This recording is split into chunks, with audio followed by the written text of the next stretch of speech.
I'm Madison, 17, and I never imagined that family could feel more dangerous than walking alone at night.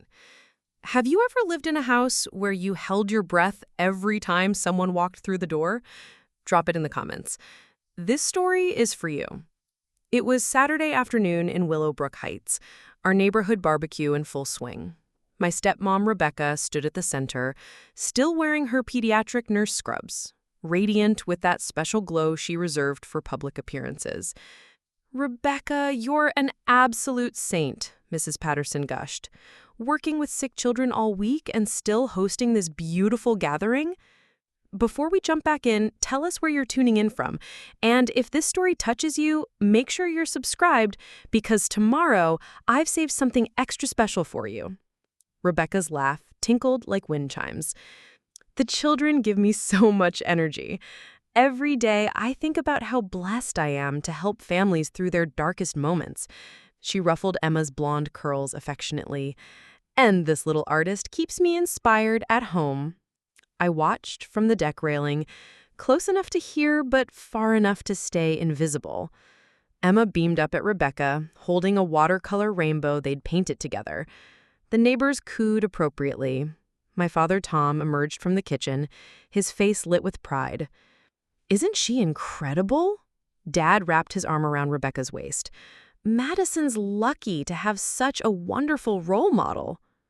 Rebecca's eyes found mine across the patio. For just a split second, her smile faltered, replaced by something cold. Then it snapped back so quickly I almost convinced myself I'd imagined it. "Madison's such a good girl," Rebecca said sweetly. "Always so independent, barely needs any guidance at all." The words sounded like praise to everyone else. I heard them for what they were. A reminder that I was on my own, that I couldn't expect the care that came naturally for Emma. The afternoon continued with Rebecca holding court, the perfect pediatric nurse, devoted wife and mother. If only they could see her the way I did. As I carried plates toward the kitchen, Mrs. Henderson's toddler came barreling across the deck. I sidestepped to avoid him and the plates shifted. One tilted, sending fruit punch directly onto Rebecca's pristine white uniform. The silence stretched forever. Rebecca looked down at the spreading red stain, her face completely blank. Then her mask snapped back into place. "Oh my," she laughed, but there was something brittle in the sound. "What a mess.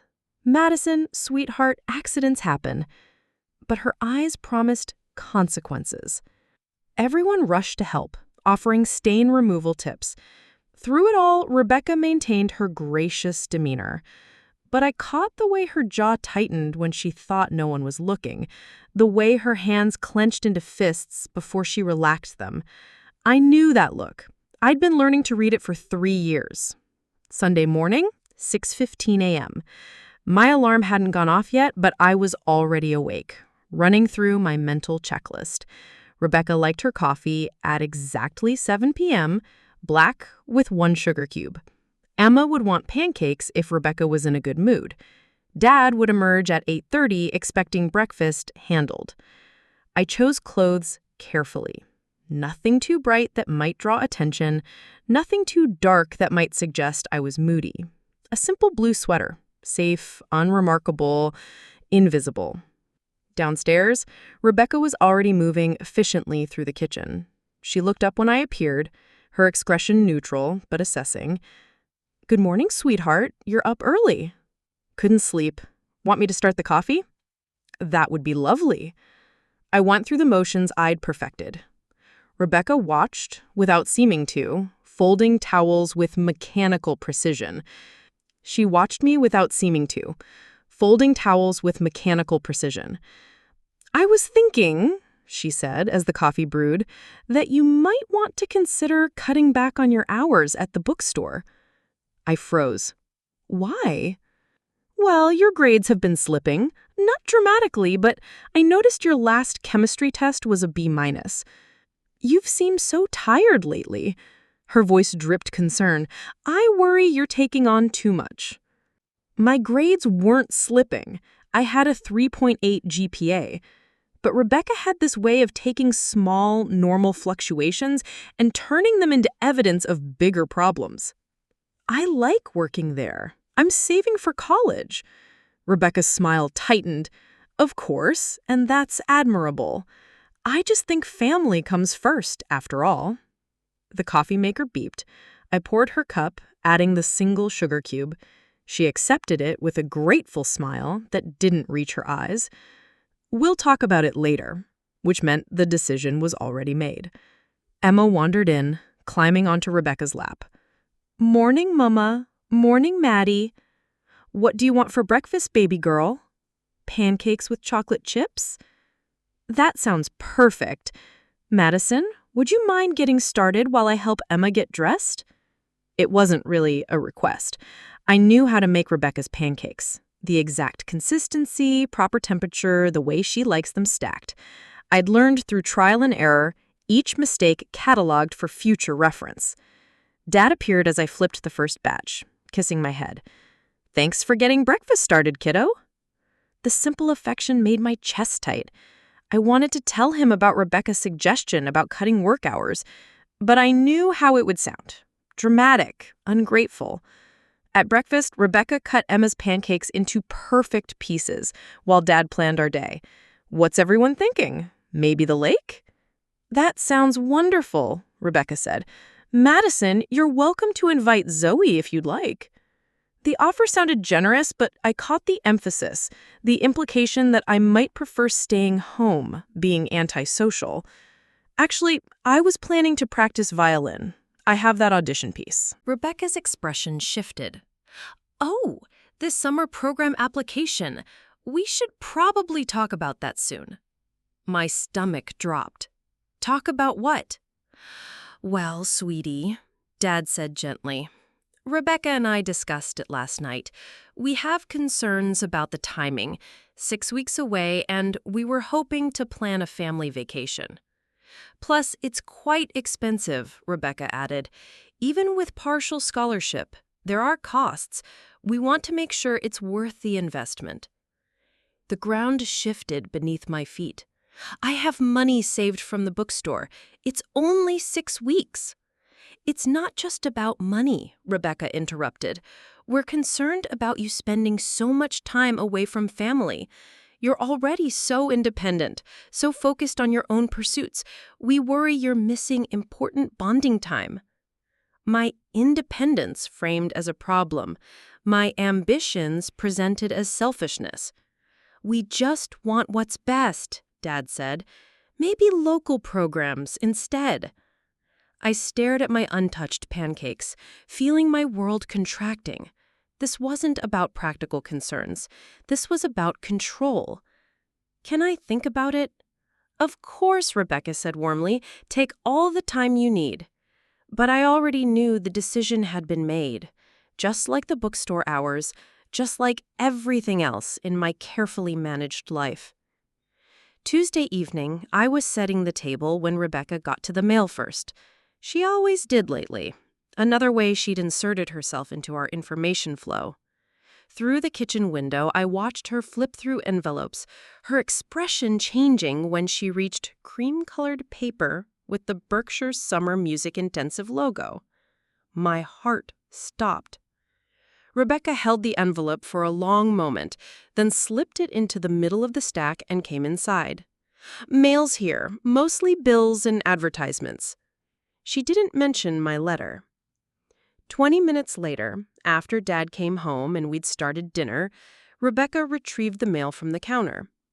This came for you today, she said, placing my letter on the table with deliberate care. I think we should discuss it before you open it. Why? Well, honey, your father and I decided this program isn't practical this year. She folded her hands on the table. I know you're disappointed, but there are several reasons why we think you should focus on other priorities. But you haven't even seen if I got accepted? Madison, whether you got accepted isn't the issue. It is to me. The words came out sharper than intended. I've worked toward this for 2 years. I saved every penny. I practiced 4 hours a day for the audition. Rebecca's expression shifted, a flicker of something cold before she reconstructed her patient mask. I understand you're passionate, sweetheart, but passion doesn't pay for college or prepare you for stable careers. We're thinking about your future. Music is my future. Oh, honey. Her voice dripped gentle condescension. I think you might be setting yourself up for disappointment. The music industry is competitive, and frankly, you're talented, but there are thousands of girls just like you with the same dreams. Wouldn't it be better to focus on something more realistic? Each word was a carefully aimed dart. I felt my resolve wavering under her certainty, her adult authority, her ability to make my dreams sound childish. But then I looked at the envelope again. I reached for it. Madison, Rebecca's voice carried warning. I really think we should discuss this as a family. I tore it open. Congratulations, delighted to offer you a place, scholarship covering 60%, exceptional audition. I got in, I whispered, then louder. I got in with a scholarship. Dad appeared from his office, drawn by our voices. What's going on? I held up the letter. I got accepted to Berkshire with a scholarship. Dad's face lit up. Madison, that's incredible. Why didn't you tell us you'd applied?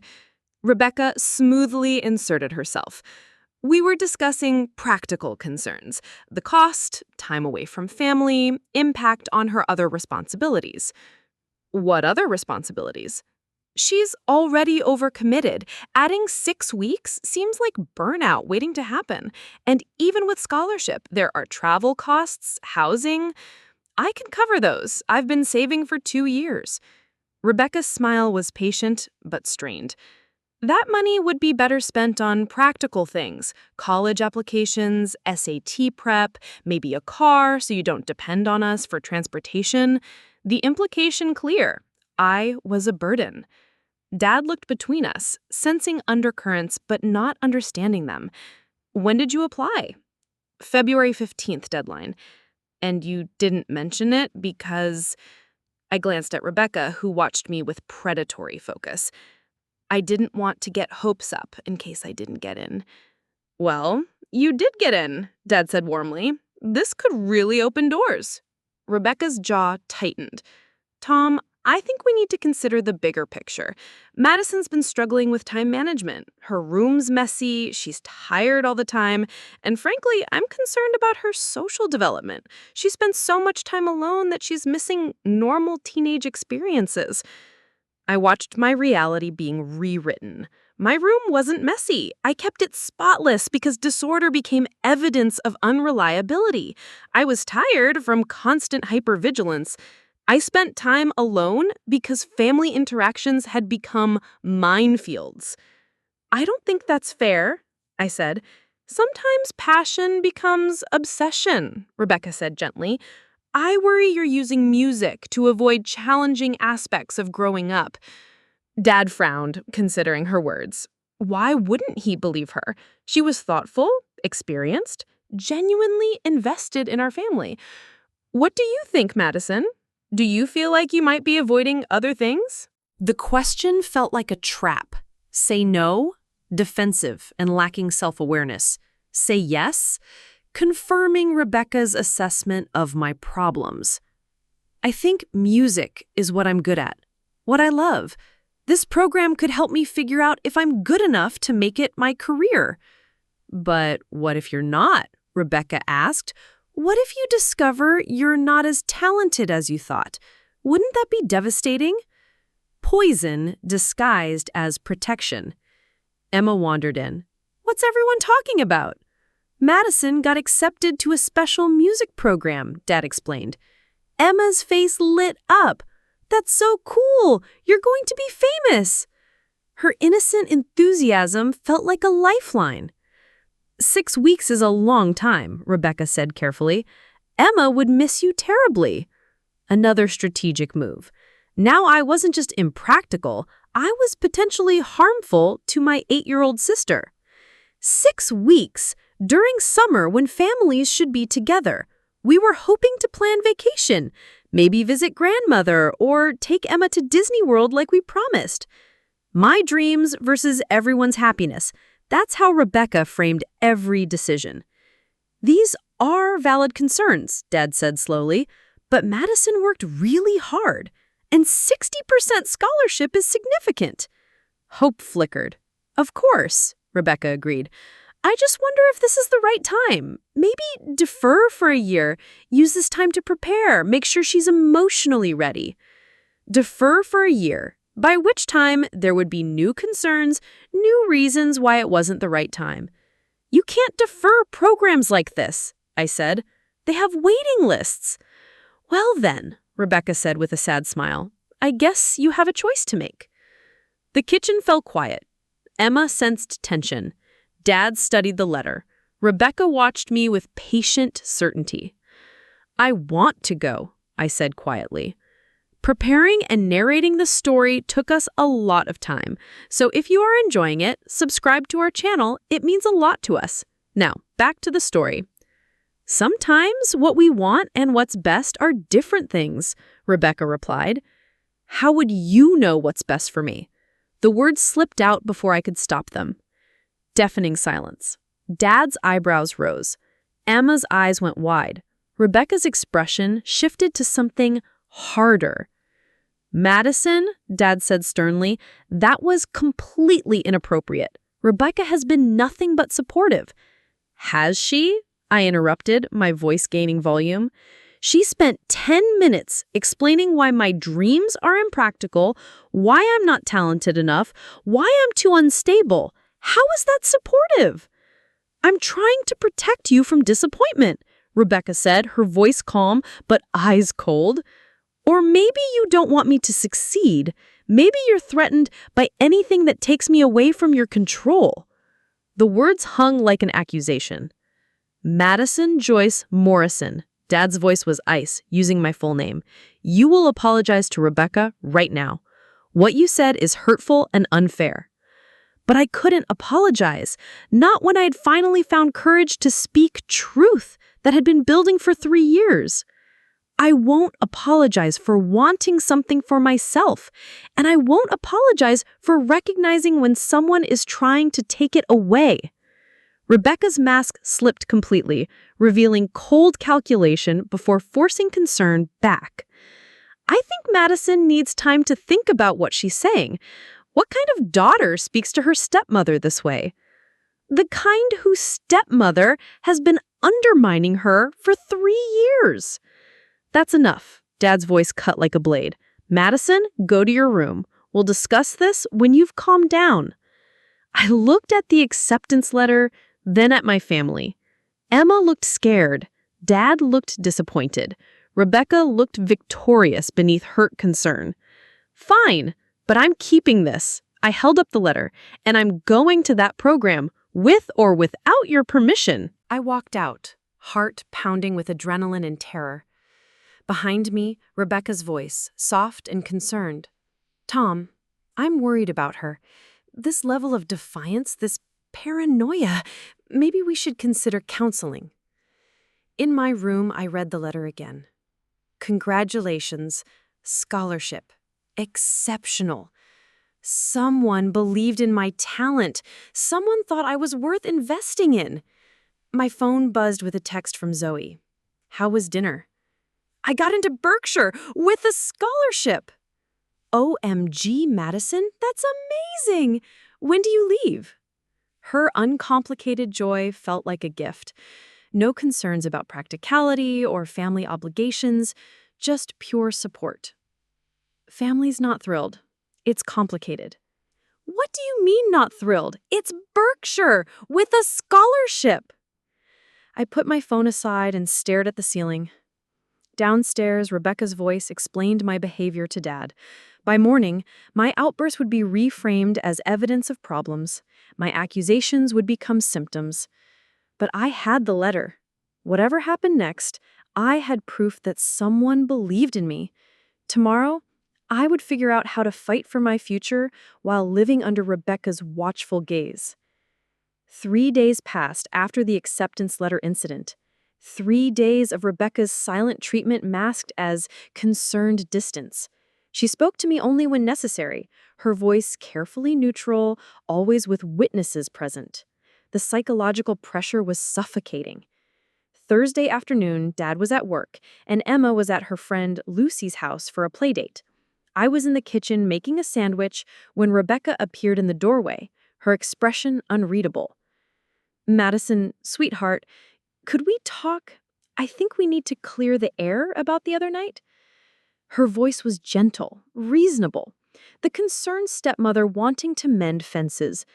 But I'd learned to read the micro-expressions beneath her mask, the tightness around her eyes, the calculated pause before she spoke. "Sure," I said, trying to keep my own voice neutral. She sat at the kitchen table, gesturing for me to join her. "I've been thinking about what you said, about me not wanting you to succeed. That really hurt, Madison. I want you to know that everything I do is because I care about you." I sat across from her, my sandwich forgotten. "Okay.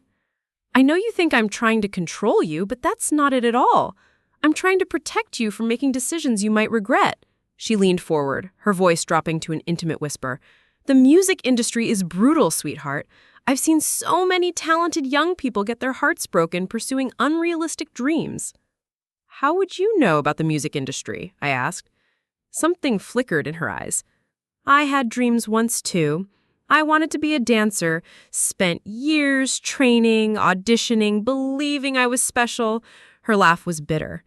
"Do you know where that got me? Waiting tables at 25 with no real skills, watching younger, prettier girls get the parts I thought I deserved?" This was new territory. Rebecca rarely talked about her past, and never with this kind of vulnerability. But something about it felt performative, like she was trying on different approaches to see which one would work. "That doesn't mean my situation is the same," I said carefully. "Doesn't it?" Her voice sharpened slightly. "You think you're different, Madison? You think your talent is so special that you'll be the exception to every rule? I think I deserve the chance to find out." Rebecca's mask slipped for just a moment, revealing something ugly and resentful. "You deserve? You're 17 years old. You don't know what you deserve." "I know I deserve a family that supports my dreams instead of tearing them down." The words hung in the air between us. Rebecca's face went completely still, her eyes calculating. When she spoke again, her voice was dangerously quiet. "Is that what you think I'm doing? Tearing you down?" "Yes." The simple honesty of it seemed to shock her. For a moment, neither of us spoke. Then Rebecca stood up slowly, her hands pressed flat against the table. "After everything I've done for this family, after the way I welcomed you, tried to be the mother you lost, you're not my mother. You never will be." It was the worst thing I could have said. I knew it the moment the words left my mouth.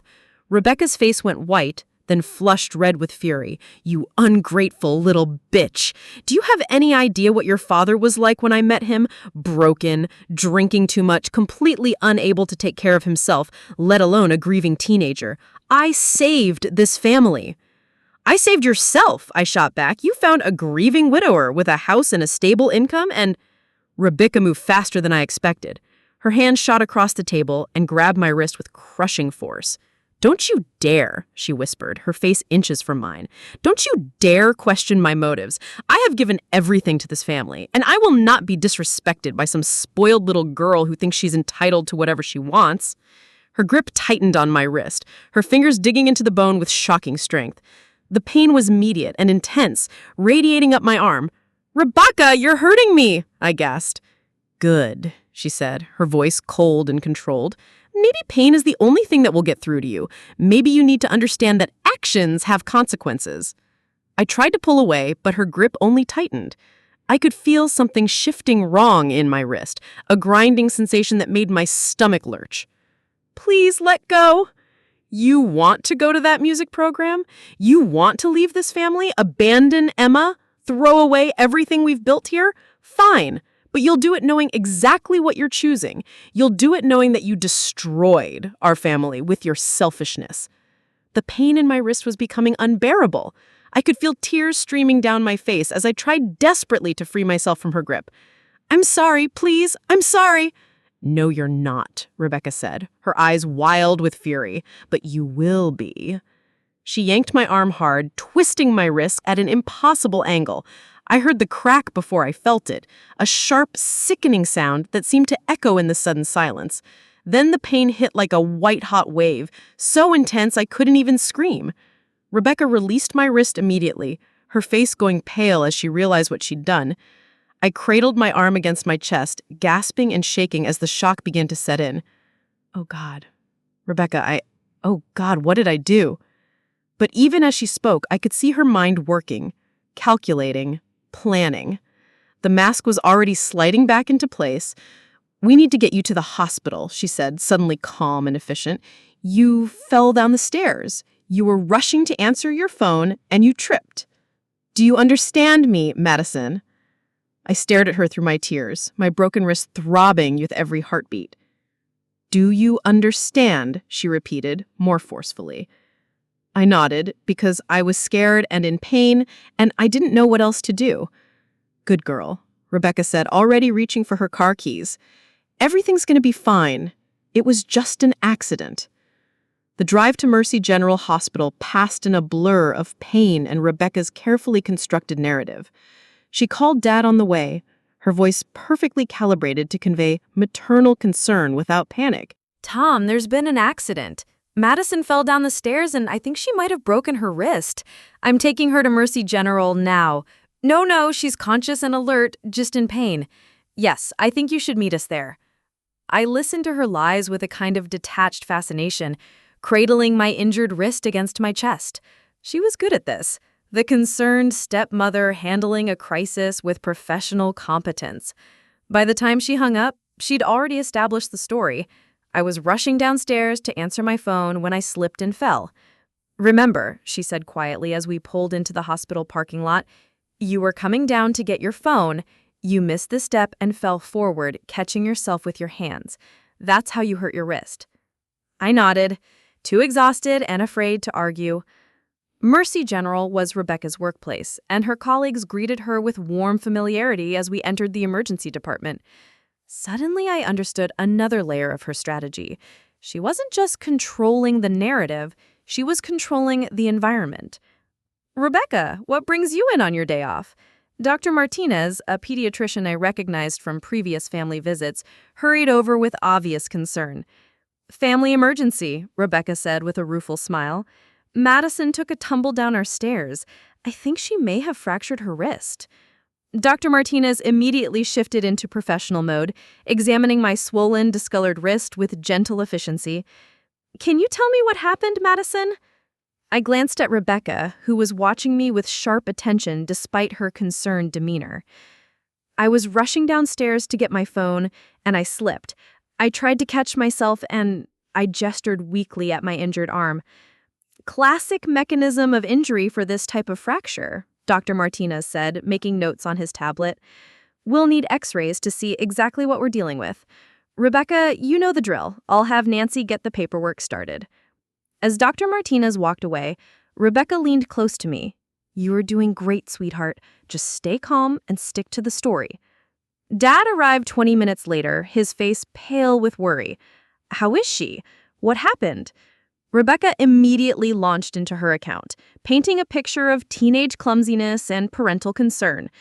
She was rushing down the stairs. You know how kids are with their phones. And she just missed a step. The sound was awful, Tom. I knew immediately something was wrong. I'm so sorry, kiddo. At least Rebecca was there to take care of you. I managed a weak smile, playing my part in the family drama. Inside, I felt hollow and disconnected, like I was watching someone else's life unfold. The x-rays confirmed what Dr. Martinez suspected, a fracture of the distal radius, clean but requiring a cast and 6 weeks of healing. As the orthopedic technician fitted my bright blue cast, Rebecca maintained a steady stream of concerned questions and grateful thanks to the medical staff. She's been so stressed lately, Rebecca confided to Dr. Martinez while I was having my cast adjusted. Between school pressures and college applications, I wonder if she's just not paying attention to her surroundings the way she should. Another subtle dig. Another way to frame my accident as evidence of deeper problems with focus and responsibility. Emma was waiting when we got home, having been picked up from her playdate by Mrs. Patterson. Her eyes went wide when she saw my cast. "Maddie, what happened to your arm?" "I fell down the stairs," I said automatically. "But I'm okay. The doctors fixed me up." Emma hugged me carefully, her small face scrunched with worry. "Does it hurt a lot?" "Not too much," I lied. Brecca bustled around the kitchen, preparing dinner with the efficient care of a devoted stepmother managing a household crisis. She helped me eat one-handed, cut my food into manageable pieces, adjusted pillows to support my injured arm. To anyone watching, she was the picture of nurturing concern.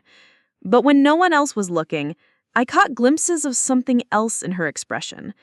Satisfaction, maybe, or relief.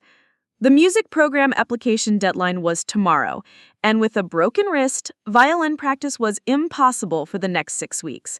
The injury had solved her problem more effectively than any argument could. That night, as I lay in bed struggling to find a comfortable position for my cast, I replayed the afternoon's events. The conversation in the kitchen, Rebecca's grip on my wrist, the deliberate way she had twisted and pulled until something snapped. It hadn't been an accident or a moment of lost control. It was calculated, purposeful, designed to achieve a specific outcome. But who would believe that? Rebecca was a respected pediatric nurse, beloved by colleagues and neighbors. I was a 17-year-old girl with a history of behavioral problems and defiance. The physical evidence supported the fall story perfectly. Even I was starting to doubt my own memories of what really happened in that kitchen. My phone buzzed with a text from Zoe. "Heard you broke your wrist. Are you okay? Want me to come over?" I stared at the message for a long time, trying to figure out how to respond. How do you tell your best friend that your stepmother deliberately broke your arm to prevent you from pursuing your dreams? How do you explain that the caring family member everyone admires is actually a calculating abuser who's systematically destroying your life? "I'm okay," I typed back. "Fell down the stairs like a clums, cast for 6 weeks." "That sucks. What about violin? What about Berkshire?" The questions I'd been avoiding all evening. With a broken wrist, I couldn't practice, couldn't perform, couldn't prove my readiness for an intensive music program. The acceptance letter that had seemed like salvation just days ago was now meaningless. "Not happening this year," I replied. 3 dots appeared as Zoe typed, then disappeared. I could picture her trying to find the right words, struggling to understand how I could be so casual about such a devastating setback. "I'm so sorry, Mads. Maybe next year?" Maybe. But we both knew there wouldn't be a next year. Opportunities like Berkshire didn't come around twice, and by next summer I'd be graduating, focused on college applications and practical concerns. This had been my chance, and now it was gone. I set my phone aside and closed my eyes, listening to the quiet sounds of the house settling around me. Down the hall, I could hear Rebecca and Dad talking quietly in their bedroom, her voice soft and concerned as she no doubt shared her worries about my clumsiness and distraction. Tomorrow, she would call the music program to explain my injury and withdraw my application. She would express appropriate disappointment on my behalf, perhaps suggesting that this was probably for the best given my recent behavioral issues. The story would be complete, the narrative sealed. And I would be trapped in this house for another year, walking on eggshells around a woman who had just proven exactly how far she was willing to go to maintain control over my life. 5 days after my fall, I returned to Mercy General for follow-up x-rays to ensure my fracture was healing properly. Rebecca had volunteered to take me, citing her familiarity with the hospital and her ability to expedite the process through her professional connections. "Dr. Chen will be reading your films today," Rebecca mentioned casually as we sat in the radiology waiting room. "She's excellent, very thorough. You're in good hands." I nodded absently, scrolling through my phone with my uninjured hand. The name meant nothing to me then, but Rebecca seemed pleased with the assignment, which I assumed meant Dr. Chen was someone she knew and trusted. Dr. Lisa Chen turned out to be a woman in her early 40s with kind eyes and an efficiently professional manner. She examined my cast with practiced hands, asking about pain levels and mobility, while Rebecca provided additional context about the injury. The fall was quite dramatic. Madison came down hard on her wrist, trying to break her fall. We're just grateful it wasn't worse. Dr. Chen nodded, making notes. Well, let's see how everything looks on the new films. Madison will need you to remove the cast so we can get clear images. As the technician carefully cut away my cast, I caught my first clear look at my wrist since the injury. The bruising had faded to yellow-green, but there were still distinct marks visible on my skin, finger-shaped impressions that seemed too deliberate, too specific to have come from a fall. I glanced at Rebecca, who was watching the cast removal with apparent concern. If she noticed the bruise patterns, her expression didn't change. The X-ray process was routine. Position my arm, hold still, breathe normally. Dr. Chen worked efficiently, taking multiple angles to get comprehensive images of the healing bone. Throughout the procedure, Rebecca maintained her helpful stepmother persona, asking appropriate questions and expressing gratitude for the thorough care. We'll have the results in about an hour, Dr. Chen said after the final image. Madison, you can wait in the family room while I review everything. But as we settled into the comfortable chairs outside radiology, Dr. Chen reappeared sooner than expected, her expression thoughtful. Mrs. Morrison, could I speak with you privately for a moment? Just some technical questions about the injury mechanism. Rebecca's smile never wavered, but I caught a flicker of something in her eyes. Calculation, maybe, or concern. Of course, Madison, I'll be right back, sweetheart. They disappeared into Dr. Chen's office, leaving me alone with my thoughts and growing unease. Through the glass partition, I could see them talking, Rebecca's gestures animated and explanatory, while Dr. Chen listened with professional attention. 20 minutes passed before Rebecca emerged, her expression perfectly composed but somehow strained around the edges. Everything looks good, she announced brightly.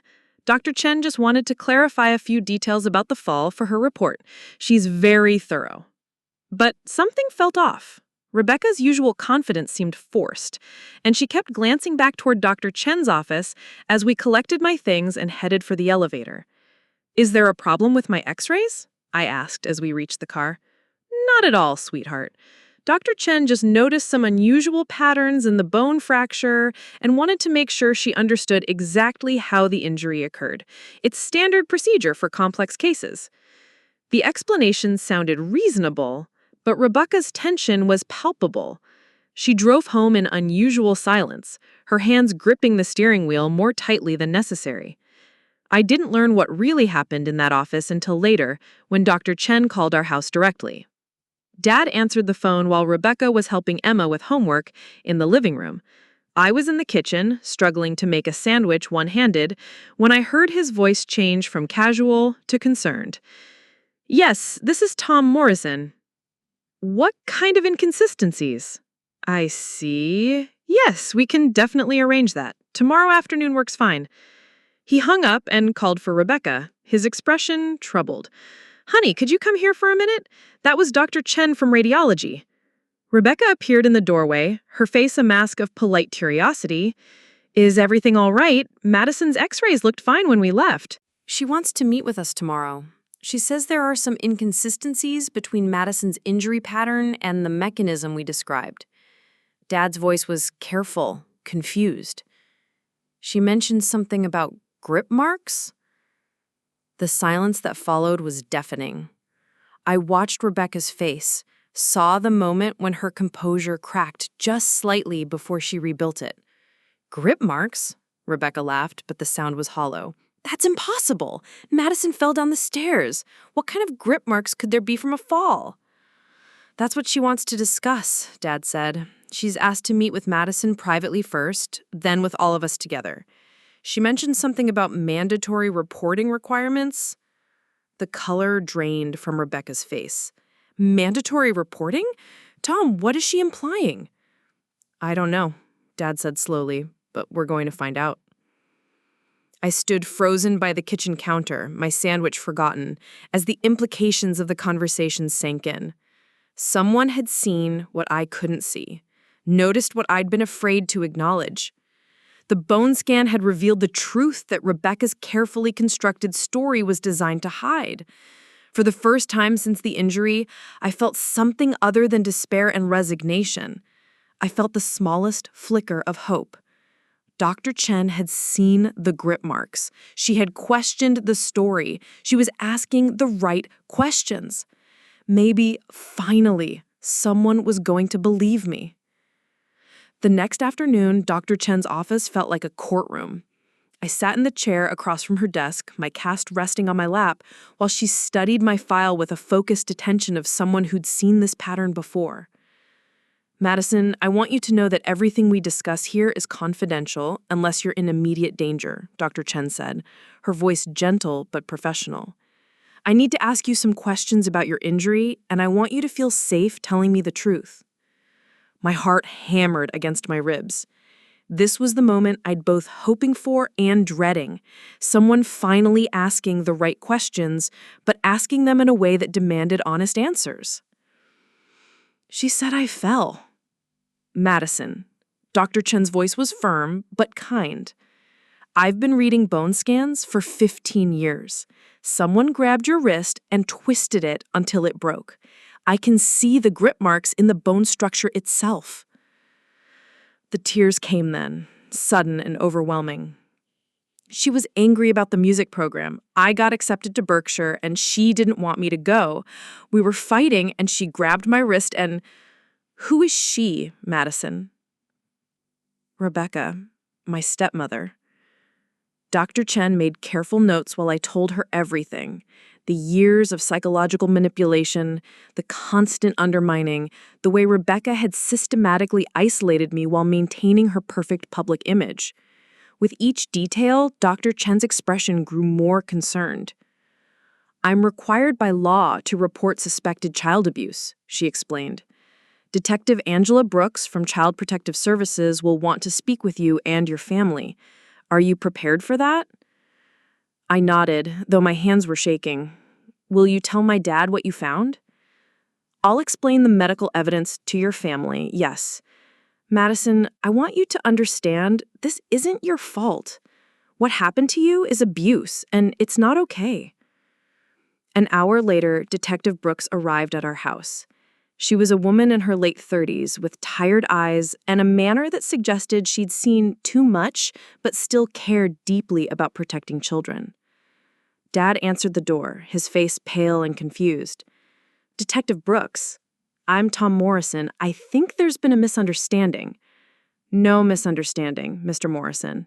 Dr. Chen's report indicates that your daughter's injury is consistent with deliberate abuse rather than an accidental fall. I need to interview each family member separately. Rebecca appeared in the hallway, Emma clinging to her side. Her face was a perfect mask of shocked concern. Detective, there must be a mistake. Madison fell down the stairs. I saw the whole thing. That's what we're here to determine, ma'am. I'll need to speak with each of you individually, starting with Madison. Detective Brooks sat up in Dad's office, closing the door for privacy. Her questions were thorough and specific. About the injury, about my relationship with Rebecca, about the family dynamics I'd been living with for 3 years. Tell me about the day you were hurt. I walked her through everything. The conversation in the kitchen, Rebecca's escalating anger, the deliberate way she'd gripped and twisted my wrist. Detective Brooks took careful notes, asking follow-up questions that showed she understood the psychology of abuse. Has there been physical violence before this? No, not like this, but she's always been controlling. She makes me feel like I'm crazy, like my perceptions are wrong. That's called gaslighting. It's a form of psychological abuse. Can you give me specific examples? For the next hour, I detailed 3 years of manipulation. The way Rebecca undermined my achievements, controlled my activities, isolated me from support systems, and systematically eroded my sense of reality. Detective Brooks listened without judgment, occasionally asking for clarification or additional details. When we finished, she interviewed Emma next, then Dad, then Rebecca. Through the office door, I could hear the murmur of voices, Rebecca's tone remaining calm and concerned throughout her session. Afterward, Detective Brooks gathered us all in the living room. The tension was suffocating. Based on my interviews and Dr. Chen's medical findings, I have reasonable cause to believe that Madison's injury was the result of deliberate abuse, she announced. Mrs. Morrison, I need to inform you that charges may be filed pending further investigation. Rebecca's face went white, but her voice remained steady. Detective, I understand you have to investigate these claims, but I need you to know that Madison has been struggling lately. She's been angry about some family decisions, and I think she's confused about what happened. I would never hurt her. The medical evidence contradicts the fall story, ma'am. Bone scans don't lie. But Madison was upset, disoriented after the injury. Sometimes trauma can affect memory. Enough. Dad's voice cut through Rebecca's explanation. For the first time, I heard doubt in his tone. Rebecca, just stop talking. The room fell silent. Emma looked back and forth between the adults. Her young face creased with confusion and fear. Mr. Morrison, I'm recommending that Mrs. Morrison stay elsewhere while we complete our investigation. Madison's safety is our primary concern. That's not necessary, Rebecca said quickly.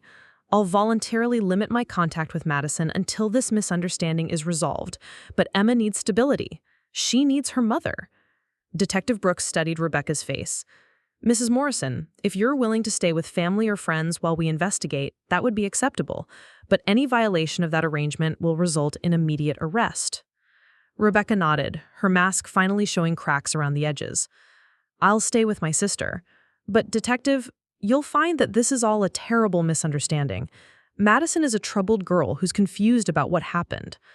After Detective Brooks left, our house felt like a crime scene. Dad sat in his chair, staring at nothing.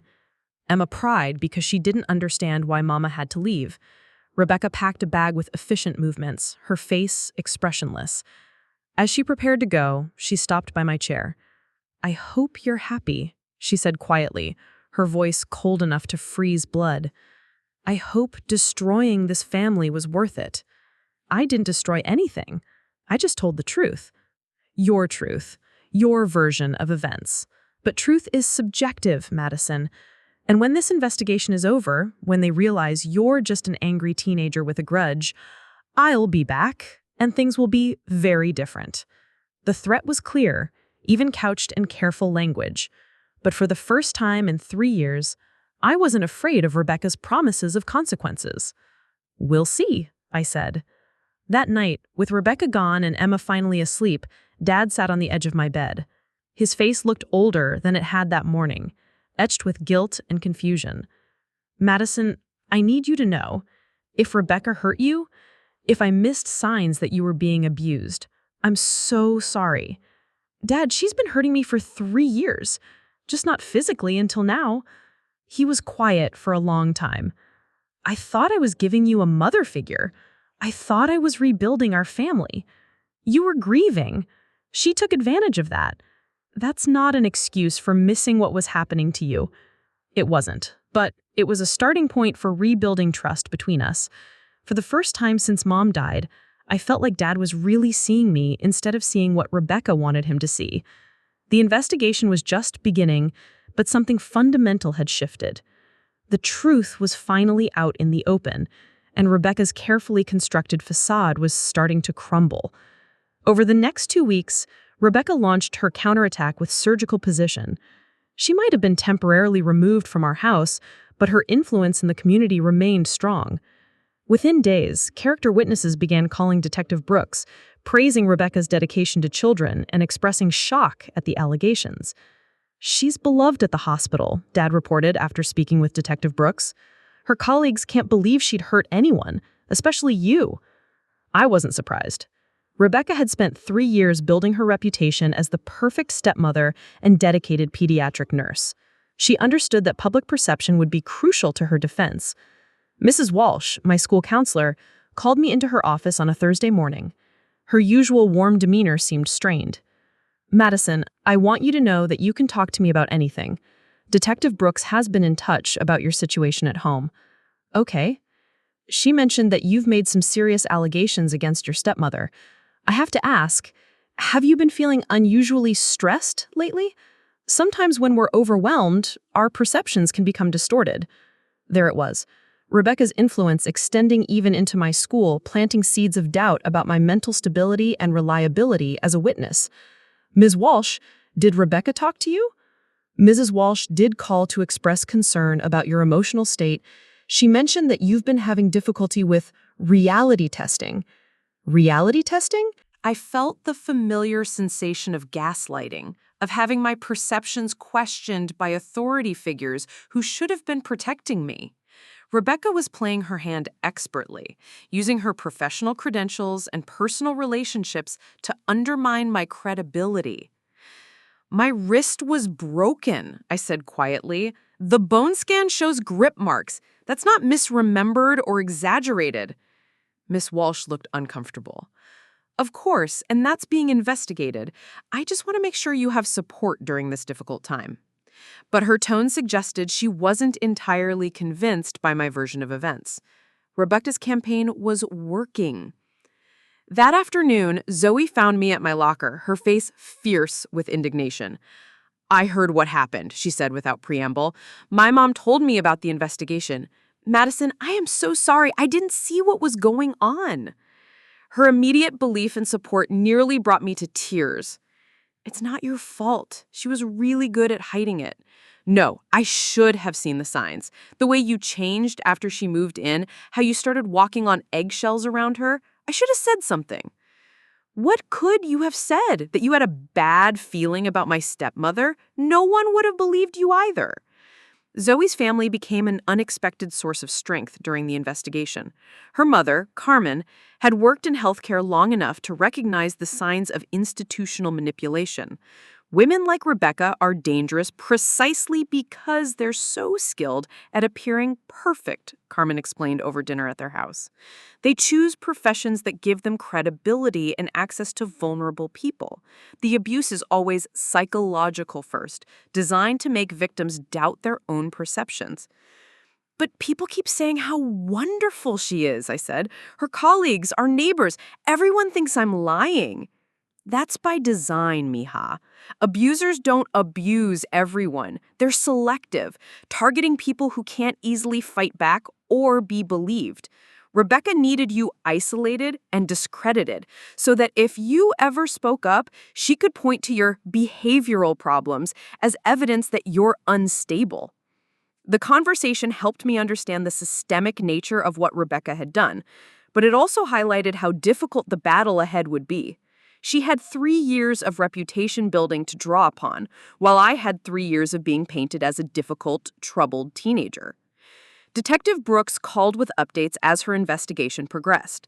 She'd interviewed neighbors, teachers, and hospital colleagues. The picture that emerged was complex and contradictory. Most people describe Rebecca as devoted and caring, but there are a few interesting outliers. Your grandmother, Mrs. Grace Morrison, had some very specific observations about family dynamics. I had forgotten that Grandma Grace had witnessed some of Rebecca's behavior during her monthly visits. Her testimony could be crucial.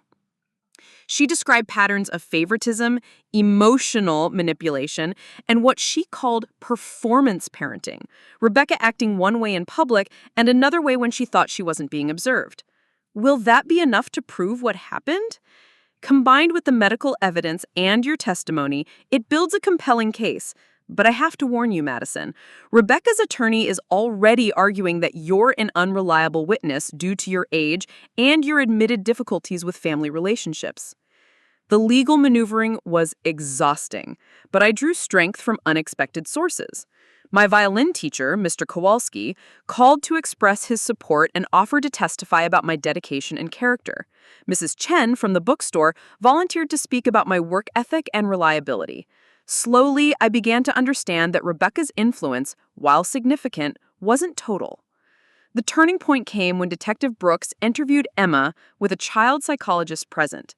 Despite her young age and loyalty to Rebecca, Emma's account revealed troubling details about family dynamics. She mentioned that Rebecca had different voices for different people, Detective Brooks reported, a happy voice for Daddy and neighbors, and a serious voice for Madison. She also described several incidents where Rebecca's mood changed dramatically when your father left the room. Children see more than adults often realize, and Emma's innocent observations provided crucial corroboration for my experiences. But Rebecca wasn't finished fighting. Her sister provided an alibi for her whereabouts during times when I had reported psychological abuse. Her attorney requested psychological evaluation for me, suggesting that family stress and grief over my mother's death had created false memories and paranoid ideation. They're trying to make this about your mental health rather than Rebecca's actions, Detective Brooks warned. Are you prepared for that kind of scrutiny? I was scared, but I was also angry. 3 years of manipulation had taught me to doubt myself, but the bone scan didn't lie. The grip marks were real. The fracture pattern was undeniable. I'm prepared, I said. I know what happened to me. The psychological evaluation was scheduled for the following week. Rebecca's legal team was betting that professional assessment would reveal me as an unstable teenager with a grudge against her stepmother. But I had something she didn't expect. 3 years of surviving her abuse had made me stronger than she realized. I knew the difference between her public mask and her private reality, and I was finally ready to fight back. The day Detective Brooks called to schedule a family meeting, I knew the investigation had reached its conclusion. Her voice was carefully neutral on the phone, but something in her tone suggested the news would be significant. We gathered in our living room on a cold Tuesday evening. Dad, me, Rebecca and her attorney, Detective Brooks, and a representative from Child Protective Services. The tension was suffocating. After 3 weeks of investigation, Detective Brooks began, I've compiled evidence from medical professionals, family members, neighbors, school personnel, and hospital colleagues. The findings paint a clear picture of deliberate abuse. Rebecca's attorney immediately interjected. Detective, my client maintains her innocence. Madison's accusations are the result of adolescent acting out and grief-related psychological issues. Mr. Stevens, Detective Brooks interrupted, let me present the evidence before you respond. She opened her file and began reading. Dr. Chen's medical report confirming that the fracture pattern was inconsistent with a fall. Grandma Grace's detailed observations of Rebecca's behavior during family visits. Emma's child psychologist interview describing the different voices Rebecca used. My violin teacher's testimony about my character and the sudden change in my demeanor after Rebecca joined our family. But the most damaging evidence came from an unexpected source. We also obtained Rebecca's personnel file from the hospital, Detective Brooks continued. There have been 3 complaints filed against her in the past 2 years by colleagues who witnessed her treatment of family members during hospital visits.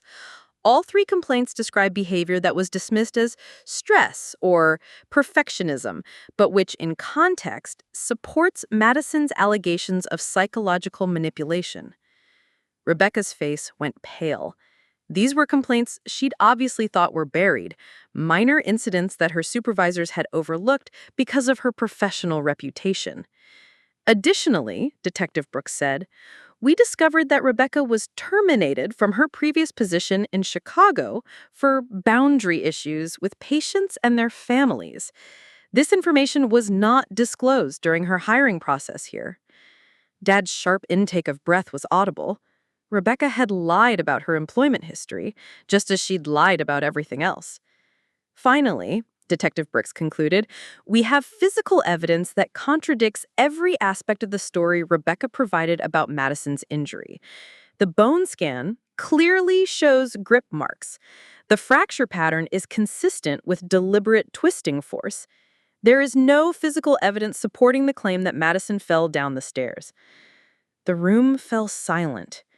Rebecca's attorney whispered urgently in her ear, but she shook her head, her face set in defiant lines.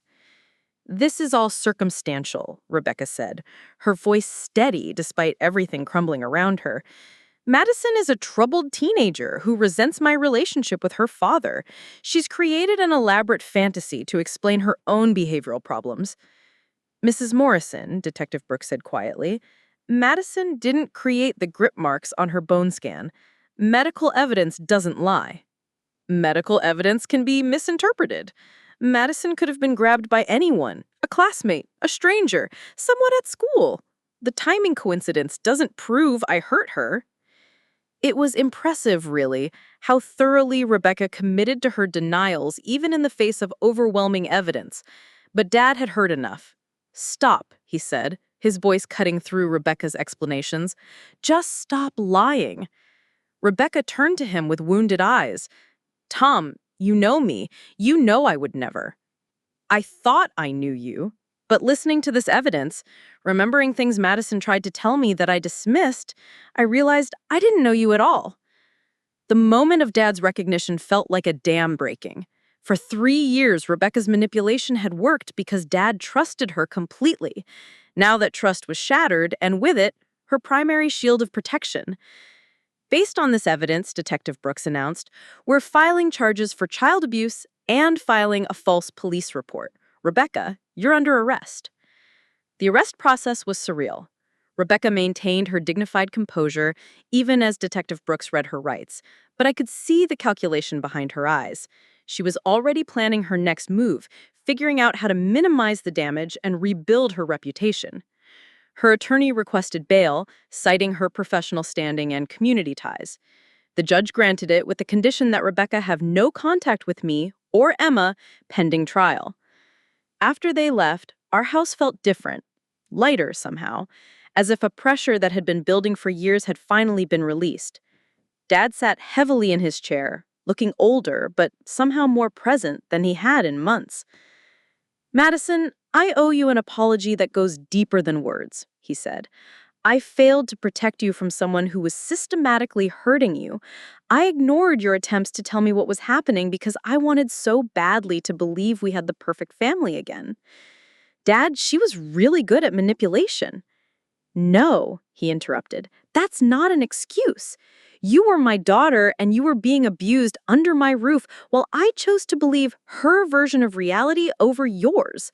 That's on me." Emma was the hardest part of the aftermath. At 8 years old, she couldn't understand why her beloved Rebecca was suddenly gone, why the police had taken her away, why everyone was talking about things that didn't make sense to her young mind. "Is Mama coming back?" she asked that night as I helped her into pajamas. "I don't know, Em. Probably not for a while." "Did she really hurt you?" I looked at my little sister, innocent, confused, grieving the loss of the only mother figure she had ever known. How do you explain to an 8-year-old that the person who read her bedtime stories and helped with art projects was also capable of deliberate cruelty? "Yes," I said simply. "She did. But that doesn't mean she didn't love you." It wasn't the whole truth, but it was all the truth Emma could handle right now. Understanding the full complexity of Rebecca's psychology would come later, with therapy and time, and the kind of processing that requires adult perspective. The trial was scheduled for 6 months later. Rebecca's defense team would argue psychological instability on my part, family dysfunction, grief-related behavioral problems, anything to shift focus from the physical evidence of abuse to my credibility as a witness. But I wasn't the same person who'd sat in that kitchen 3 weeks ago, watching Rebecca twist my wrist until it snapped. The investigation had given me something I'd lost years ago. The knowledge that my perceptions were valid, that my experiences mattered, that speaking truth to power was possible, even when the odds seemed impossible. That night, I called Zoe to share the news about Rebecca's arrest. "I can't believe it's over," Zoe said. "It's not over," I replied. "The trial is still coming, and Rebecca's not going to give up easily. But for the first time in 3 years, I feel like I can breathe in my own house." And that felt like victory enough for now. 6 months later, I stood on the stage at Carnegie Hall's Wild Recital Hall, my violin tucked under my chin, facing an audience that included college admissions representatives from 3 conservatories. The Berkshire Summer Music Intensive had led to this moment, my first solo performance at a venue I'd only dreamed of playing. My wrist ached slightly in the cold December air, a permanent reminder of Rebecca's attempt to silence my dreams. But the scar tissue had healed stronger than the original bone, and my fingers moved across the strings with precision I'd never achieved before trauma taught me the value of what I almost lost. In the third row, Dad sat with Emma, both of them beaming with pride that felt genuine and uncomplicated. Beside them, Grandma Grace dabbed at her eyes with a handkerchief. Zoe and her family filled half a row, Carmen holding up her phone to record everything. Rebecca was in minimum security prison, serving 18 months for child abuse. Her nursing license had been permanently revoked. The perfect facade she had spent years constructing had crumbled completely once the truth emerged. The trial had been difficult, but ultimately vindicating. Rebecca's defense team tried everything, questioning my memory, suggesting family dysfunction, even claiming I'd injured myself deliberately for attention, but the bone scans didn't lie, and Dr. Chen's testimony about grip mark patterns was unshakable. What surprised me most was the number of people who came forward once Rebecca's arrest became public. 3 former colleagues from Chicago, 2 neighbors who'd witnessed concerning interactions but dismissed them as stress, even Mrs. Patterson, who testified about subtle manipulation tactics she had observed but hadn't understood at the time. Abusers leave a trail, Detective Brooks had explained. Once one person speaks up, others find the courage to share what they've seen. The psychological evaluation Rebecca's team requested had backfired spectacularly. Dr. Sarah Kim, the forensic psychologist, found me to be remarkably resilient and psychologically healthy, considering the circumstances. She testified that my ability to maintain academic performance, work relationships, and friendships while enduring systematic abuse actually demonstrated exceptional mental strength rather than instability. Dad and I had spent months in family therapy rebuilding trust that Rebecca's manipulation had nearly destroyed. He'd struggled with guilt over missing the signs, over choosing her narrative over mine for 3 years. But Dr. Martinez, our therapist, helped us understand that Rebecca's tactics were sophisticated and deliberately designed to fool caring people. She exploited your grief and your desire to rebuild your family, Dr. Martinez explained to Dad. Recognizing manipulation doesn't make you weak, it makes you human. Emma was thriving in play therapy, processing the complex emotions of losing a mother figure while learning that sometimes adults we trust can hurt others. At 9, she was developing the emotional vocabulary to understand that Rebecca had shown her genuine affection while simultaneously abusing me, a contradiction that required professional help to navigate.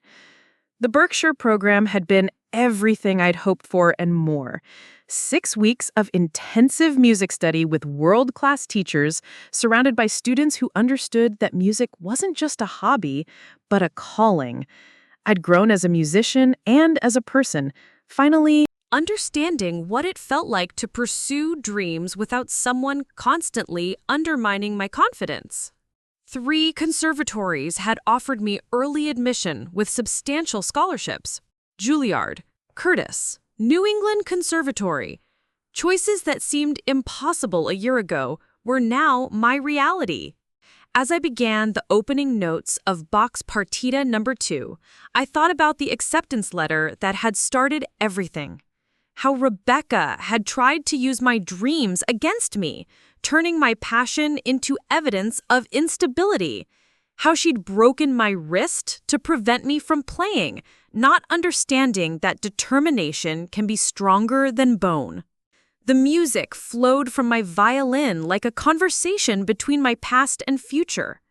The melody carried 3 years of pain and growth, of learning to trust my own perceptions despite systematic gaslighting, of discovering that speaking truth to power was possible, even when the cost seemed unbearable. During the final movement, I spotted a familiar face in the audience, Miss Walsh, my school counselor, who'd initially doubted my allegations, but later became a crucial advocate. She'd learned from our experience, implementing new protocols for recognizing institutional manipulation and supporting students who report abuse. Sometimes the most credible-seeming adults are the most dangerous, she'd told me during our last meeting. You taught me to look beyond reputation and trust young people's voices. After the performance, as I accepted congratulations and discussed college plans with conservatory representatives, I felt the weight of how far I'd traveled from that terrified girl in Rebecca's kitchen. The applause wasn't just for my music. It was validation of every choice I'd made to fight for my truth, every moment I'd refused to accept Rebecca's version of reality. "You were amazing up there," Dad said as we gathered our things. "Mom would have been so proud." For the first time, the mention of my mother didn't bring guilt or comparison. I could honor her memory while building my own future, free from the shadow of someone else's control. Emma hugged me carefully, mindful of my violin case. "Will you play that song for me at home?" "As many times as you want," I promised. Walking out of Carnegie Hall into the cold New York evening surrounded by people who genuinely supported my dreams, I thought about other teenagers living in houses where their realities are questioned, where their voices are silenced, where their dreams are systematically dismantled by people who claim to love them. To anyone reading this who feels invisible in their own family, who's been told their perceptions are wrong, who's had their dreams dismissed as unrealistic or selfish, I see you. Your voice matters. Your truth is valid.